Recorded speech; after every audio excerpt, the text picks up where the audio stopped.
வணக்கம் ஃபேமிலிஸ். இது என்ன அப்படின்னா காப்பர் பைப்பை பெண்ட் பண்ணதுக்கான ஸ்ப்ரிங் பெண்ட்ரு. நிறைய பேர் பெண்டர்னு தனியாக வச்சுருப்பாங்க. ஸோ இது ஒவ்வொரு காப்பர் பைப்புக்கும் ஒவ்வொரு சைஸில் ஸ்ப்ரிங் பெண்டர் இருக்கும். இது அவுட்ரு ஸ்ப்ரிங் பெண்ட்ரு. இதில் இன்னரும் இருக்குது. மேக்ஸிமம் இந்த ஸ்ப்ரிங் பெண்டரை யூஸ் பண்ணி வளைச்சோம் அப்படின்னாலே கரெக்டாக வரும். ஸோ எந்த அளவும் டேமேஜ் இருக்காது.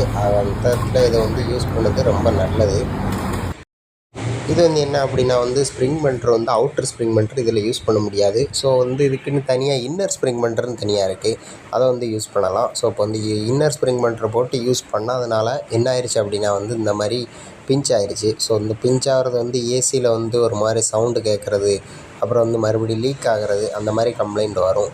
ஸோ அப்படி பிஞ்ச் ஆனதுனால இப்போ நம்ம என்ன பண்ண போகிறோம் அப்படின்னா அதை கட் பண்ணிவிட்டு மறுபடியும் ஃப்ளேர் போட்டு ஸோ வெல்டிங் வைக்க போகிறோம். இந்த மாதிரி ஃப்ளேர் போட்டு வெல்டிங் வைக்கிறது தான் நல்லது.